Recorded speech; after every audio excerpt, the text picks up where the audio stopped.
Welcome to On the Chain. And without further ado, drum roll, please, Jeff. Let's bring in the ever famous Mickle from Mickle Markets. Here he is.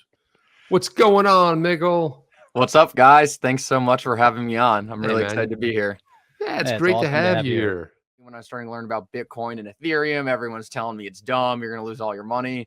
I watched one video on it and my mind was blown by what was going on in the crypto space, but I didn't really see any deep application for it. It looked kind of all like prototypes to me. It was really cool. There's a lot of application, but there was never something I looked at and I was like, wow, that's going to transform like finances and the internet.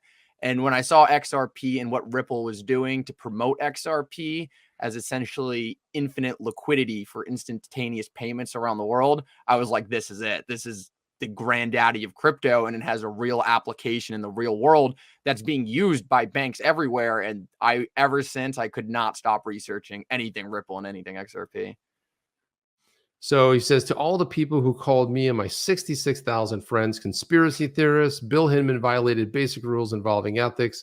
This is much bigger than the standard revolving door of the SEC. If his June 14, 2018 speech was his personal opinion, then he violated Title V. And what he's referring to is the Empower Oversight documents that were obtained via FOIA requests. So what are your thoughts on this, Mickle, as far as the broader picture? I think this is huge, and I want to put it out there. I'm at this point convinced that the XRP community could have beaten the SEC on our own, regardless of the Ripple lawyers with John Deaton. I mean, the amount of public videos and documents this community has pulled up completely outside of anything Ripple is doing has been extraordinary, and I cannot believe the stuff that comes into my DMs asking people for me to report on it. But I think this is really important, and Jeremy Hogan put it out there. He said that he struggled at first to see why the ETH free pass was so significant to this case. But the fact that the SEC was so discriminatory in going after going after XRP and not Ethereum shows that there's no standards in the market and actually plays into Ripple's fair notice. So I think despite the fact where I do follow this very closely in terms of what it means for the SEC and Ethereum, I also think it's important to Ripple because it shows there wasn't fair notice because the SEC was willing or was able to do whatever they wanted. There was no regulations. A lot of what we're seeing wouldn't have been brought and seen the day of light or the light of day had it not been for the XRP community out there, the digital sleuths that are digging up things on Twitter. Sometimes it can get to be, to go a little further, that, it's certain things haven't been, necessarily, proven yet. But that's where, that Deaton, comment, we would have all been branded as conspiracy theorists, and were, so this is a monumental point. I think it does a lot just for the investors too, kind of to see the constant news flow. And this case has gone on for a long time. So people who are not going to read the legal filings, if they can see this stuff being put on Twitter, at least lets them know that they're not crazy and there are credible people who are like the lawyers like Jeremy and John watching this case and letting people know what's going on. It kind of lets the retail investors know, hey, this thing is moving forward. Ripple really is winning and there's credible claims here. And I think that goes a lot to help the confidence in a long-term investment that's kind of been suppressed for such a serious amount of time. I mean, I think if XRP was sitting at $15 right now, I think the XRP community would be a lot less concerned with this case. Just that's the way it tends to go with emotions. But I mean, I just don't think if you go to Gary Gensler's Twitter and you just click on a tweet, I mean, it's ugly down there.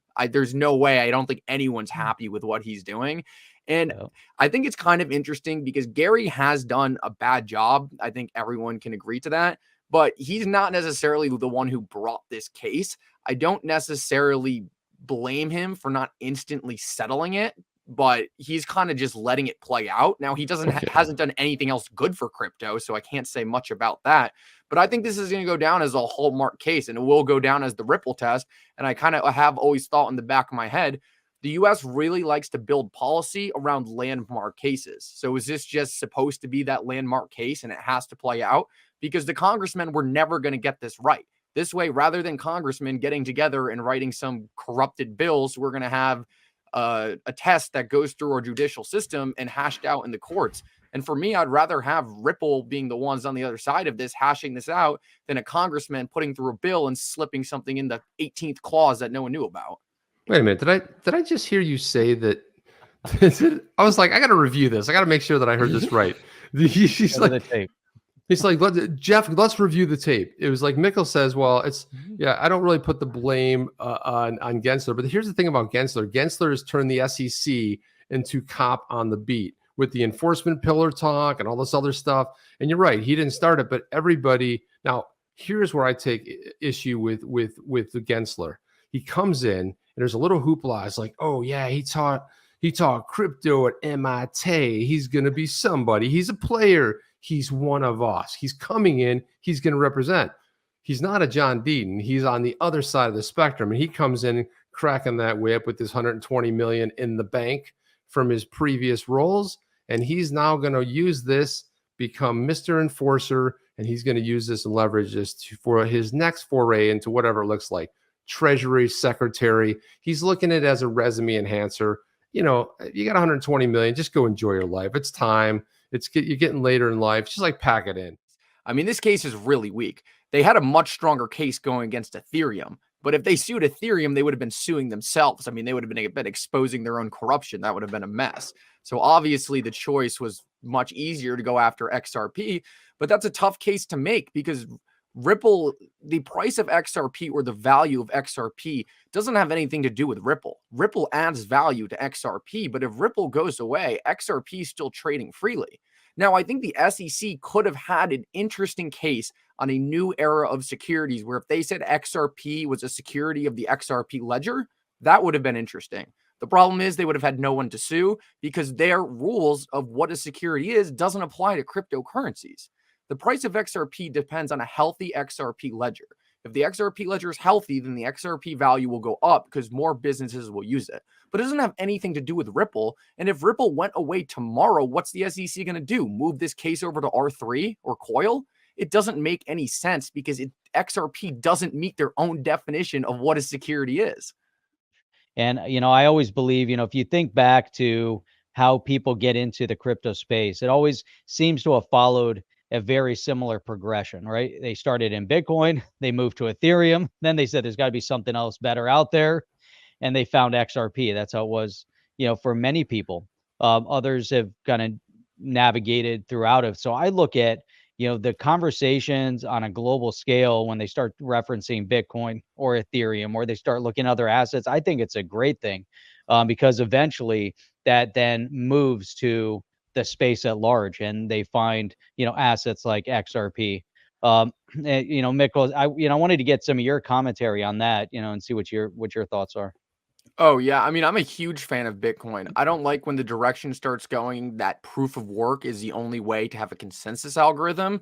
I mean, some people try to make that argument, and I think that's when maximalism starts to get to the point where you're really attacking how other projects work, because there are better mechanisms for consensus than proof of work, at least more efficient ones. But I think Bitcoin, I mean, that's how I learned about crypto. That's how everyone I know learns about crypto. And Bitcoin is the dominant crypto in the market, and it's always going to have value for what it is. I just don't necessarily agree with trying to spin it into something it's not. I feel like you're almost trying to turn it into something that, unless you fundamentally change the way Bitcoin works, I don't see how it's ever going to become what a lot of Bitcoiners are expecting it to be. So I think once you try to stick it into the Lightning Network, I just think you're adding all these crazy layers onto it where you're kind of getting away from the whole purpose of what Bitcoin was. It's like, accept it for what it is. Stop trying to turn it into something else.